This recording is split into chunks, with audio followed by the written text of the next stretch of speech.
those judgments? Support for Dick Cheney, Don Rumsfeld, that sort of thing. Well, my record is clear. I believe that the world is better off without Saddam Hussein.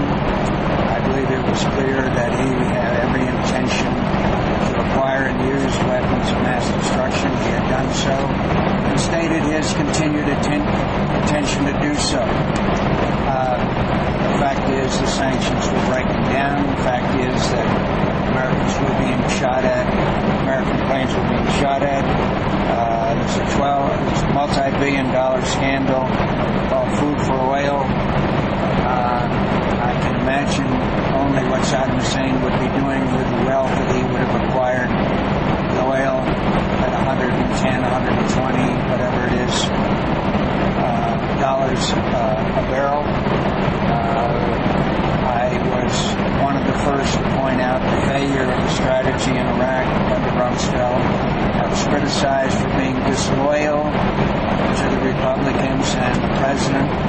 I was the first to say I will lose a campaign rather than lose a war when I supported the surge and said it would work and fail. Senator Obama said the strategy would not work. He said it would increase sectarian violence. He has never acknowledged that it would succeed. No rational observer over the last 2 years could say that the surge hasn't succeeded. And I believe we will now have a stable democracy in the Middle East, a nation that will have show and the Iranian influence will be checked at least to some degree, and we will not have the threat of Saddam Hussein attacking his neighbors as he had done before.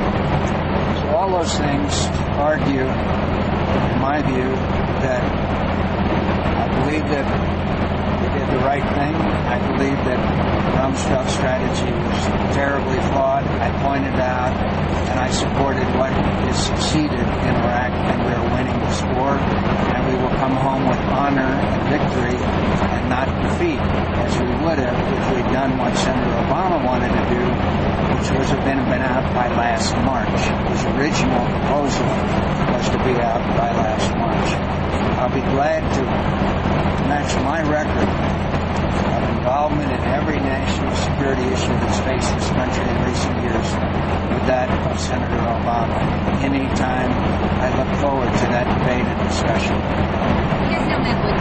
Hi, how are you? Real pleasure. Nice to see you. How are you? Michael, sure. From Time as well. Nice to see you. We've got time for just a couple more. You want to ask about something? Yeah, I'm working on a piece about Salter and Schmidt. I was wondering if you have sort of stories of meeting both of them and deciding that they could be real close advisors. What characteristics in each of them? I guess they're different. Salter had been many years ago, and Schmidt is a more recent relationship you've had. I have great respect for their talents and their skills, and I appreciate their friendship very much. I think they're both very gifted individuals, and I'm grateful to have their support and their advice and counsel. Was there anything? There was nothing particularly about Schmidt's counsel that stood out last year that when you sort of were able to promote him through the ranks. I have one other. Do you have another final question? Go ahead. After the bio tour last spring, I was emailed by an evangelical active in politics. They had a question about you in your books and on that tour told your life story as one of sort of redemption through service, of discovering the value of national service of serving country. But his question was about sort of the wild youth that preceded that, and whether, if as president, you would recommend those sort of, some of the adventures you had to young people in this country, whether you thought of that as sort of a role model, even though clearly you did come. There was a time where you moved beyond that, but there were years where you were sneaking out of school to drink, or meeting up with girls in various places. I mean, the question I got in the email was, what does John McCain think of premarital sex? Because that's something I try not to,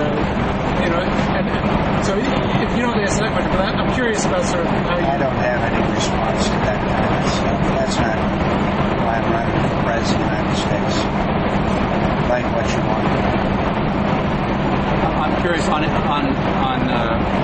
My life has been well chronicled in the books I wrote, and people that know me, I've stated on many occasions that I've been a flawed and imperfect servant of my country, and I'm proud of my service to my country. You know, a lot of people about that service that should know your story because of your books and your prominence. But a lot of people, I would say, I'd venture to say most people don't know that you have two sons currently in the military. I asked somebody close to you recently what that meant to you, and he said, I think it means everything to him. Can you, in your words, describe to me what it means to have Jack and Jimmy in uniform? We don't discuss our sons in the military. Well, sir, I appreciate it. I'm glad to see you again, Jay. It's always a pleasure.